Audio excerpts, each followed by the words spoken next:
Welcome to another of our podcasts on the theme of old wisdom for new times. I want you to come back with me to the middle of the 17th century.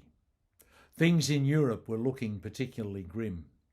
The 80 Years' War had been raging from 1568. This was a war conducted between the Netherlands and Spain within the Habsburg Empire, and things were grim. It went on until the war was finally settled in 1648. In Central Europe, in the German states and surrounding areas, there was the 30 Years' War, which started in 1618 in the first half of the 17th century and again wound up in 1648.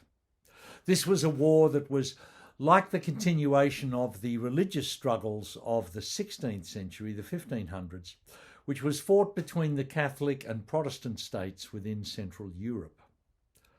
The 30 Years' War has been seen by many as the most bloody and damaging of all of the wars in Europe. 4.5 to 8 million people, we think, were killed, and in some parts of Germany, the population was reduced by up to 50%. And into this particular social milieu came a man called Hugo de Groot, a Dutchman born in 1583 who lived through to 1645. Hugo was a humanist, a diplomat, a lawyer, a theologian, a jurist, a poet, and a playwright. You might know him by his Latinized name, Hugo Grotius. Well, Hugo contributed to a whole range of areas of human knowledge, particularly in the area of law. He contributed to the evolution of the notion of rights. He wrote on theological topics and is credited with championing the governmental theory of the atonement. He made significant contributions to the Arminian theological tradition, which led to the development of both Methodism as a religious denomination and modern Pentecostalism. But Grotius's two major contributions to jurisprudence and law were his books Mare Liberum, in other words, The Free Seas, published in 1609, and a later book published in 1625, De Jure Belli ac Pacis, on the law of war and peace. The first of these books was arguing for the freedom of the seas, that as a matter of law we should reflect the open waters of the high seas and no one should claim them. The second book on the law of war and peace was an attempt to bring together and codify all that we knew about the laws of war that govern it and how war and peace can be framed within a particular understanding of general law. Grotius came to be known as the father of international law, honoured in so many ways for the way in which he lay the foundations of modern Europe and our whole understanding of relations between states. Those wars I mentioned both came to an end in 1648, when in a series of treaties that were signed that are collectively known as the Peace of Westphalia, all of this conflict in Europe was finally settled. Amongst the principles that were decided in that Peace of Westphalia was something that Grotius had argued for very strongly, that states should not seek to interfere in the internal affairs of other states by invading or toppling regimes.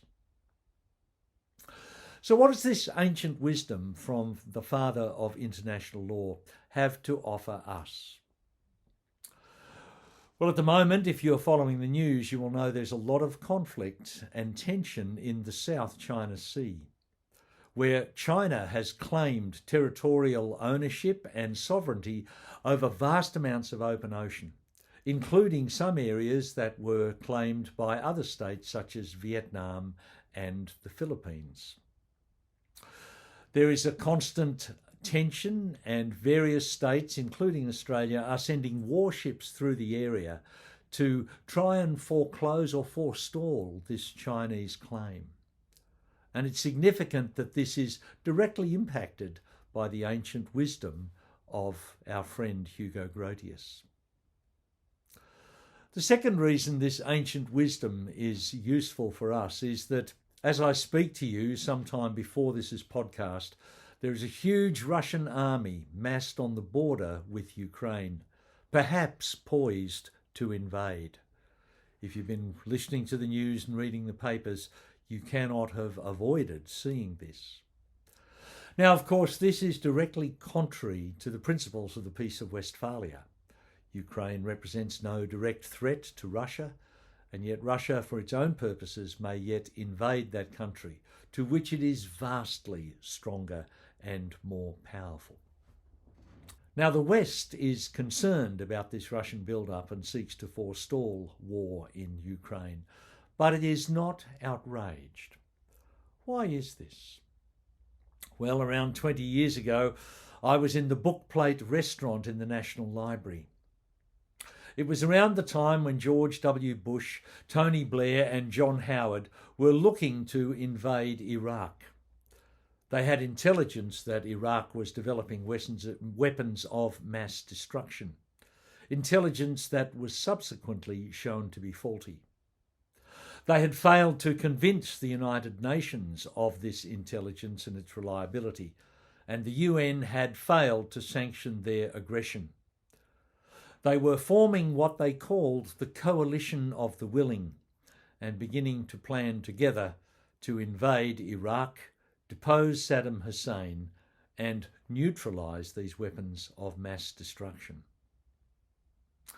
Now, as I sat there in the Bookplate restaurant in the National Library in Canberra, a young woman walked in through the door who was wearing a T-shirt. And on the T-shirt was a little play on words and that principle that some American evangelicals use, what would Jesus do? And she simply had written on her T-shirt, what would Grotius do? Well, I was thrilled to think that somebody understood the wonderful legacy of this 17th century theologian. And I went and I spoke to her, and I found out that she was an analyst for the Office of National Assessments, part of Australia's security system. It was thrilling to know that at least somebody in government understood some of the theological background to the issues involved. But alas, my new friend, her voice was not persuasive. And as we all know, the United States, the United Kingdom and Australia were part of that coalition of the willing. What indeed would Grotius do? I don't think he would have called it a coalition of the willing, perhaps something like a conspiracy of the criminal. Well, since then, law has moved on, but the foundations that Hugo de Groot laid are still there.